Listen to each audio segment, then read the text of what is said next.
Someplace, huh? Yeah, if you're into cold, dreary, and bleak. Anything look familiar? Nothing. Dr. Griffith's office is there. Oh, good. You starting to remember? No, it says so on the door. Can I help you?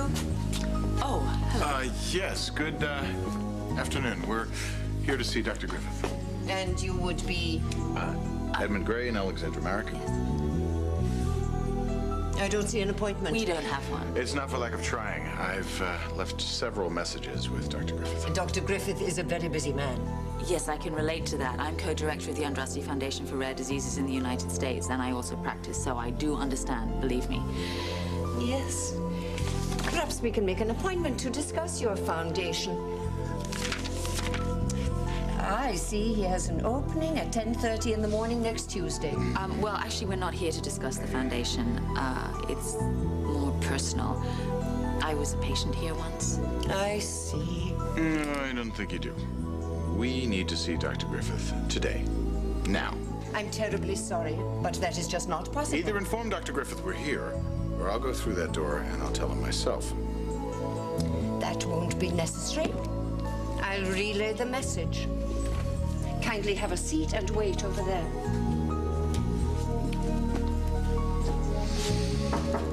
I bet she's in there right now complaining about how brash you Americans are. It's just what I wanted to think.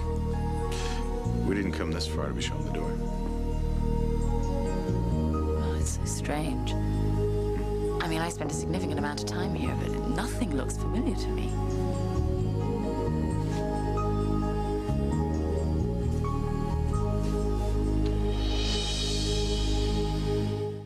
See how anybody could come here and recover from anything, quite frankly. How long has she been in there? Over 15 minutes. That's it. I'm going in.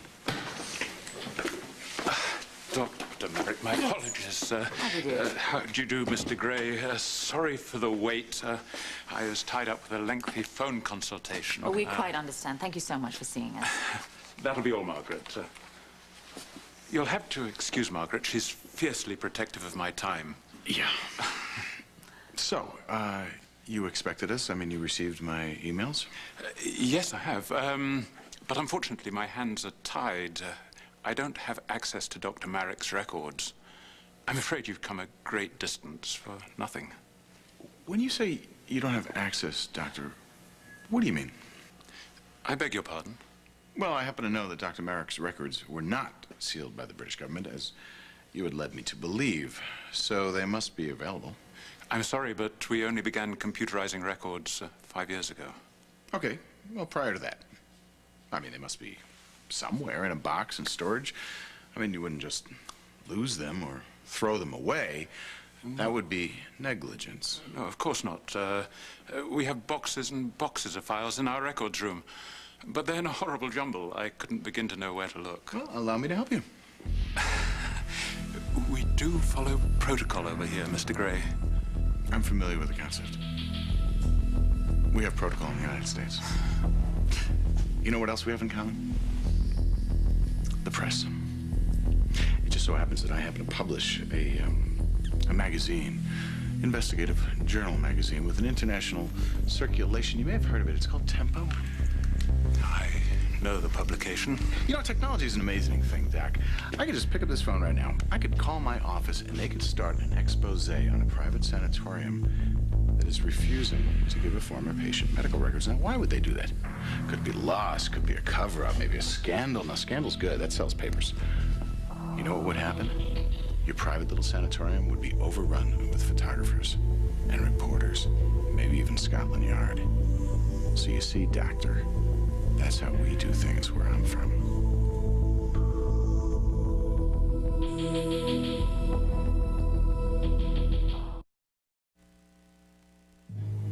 Give me a few minutes. I'll see if I have someone available to check our records room.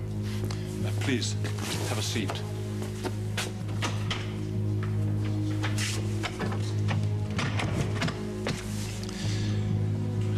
Our visitors are very persistent. I told you Mr. Gray was becoming a problem. So he is. Mr. Vane seems to put a great deal of trust in him. She's unstable. It would be best to terminate. Guy, you must learn patience. I agree she's a risk to us, but we can't override our superiors. They've ordered us to wait, so we wait. In the meantime, we must find a way to contain her. What if we can't? She's getting closer. What if Dr. Marick finds out who she really is? They are losing Alexandra Marick. Why won't they listen? They are. They want us to follow orders. Calm down and remain patient. This is not our case. What are you going to do? I'll stall until I can report back and get instructions. Sit tight.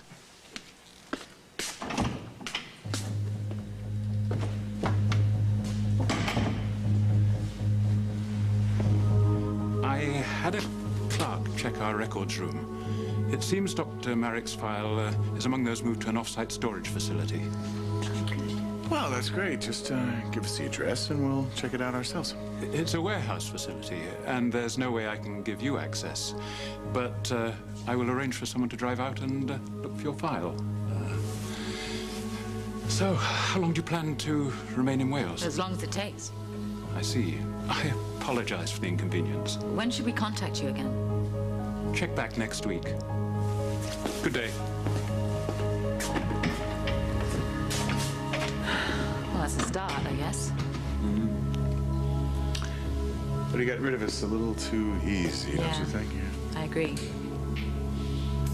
I told you my mother has a cottage right near here in the countryside, just across the border near Bristol. So we could go there. Okay, let's go. You all right? Yeah. I keep thinking about that image of the little girl, Robin. Well, listen, maybe your mother can help you remember more. Maybe. So hopefully you'll be there when we arrive, okay? Lots of love. Bye. Did you reach your mother? No, I left a message for her on the answering machine. That woman keeps staring at me. Do you recognize her? No, but she might recognize me. I'm awfully sorry, but I couldn't help but notice you were staring at me. Do you know me? Oh, sorry, Mum. No, I mean, it is possible that we met before because I was once a patient here. Oh, okay. I beg your pardon. Goodbye, Anna.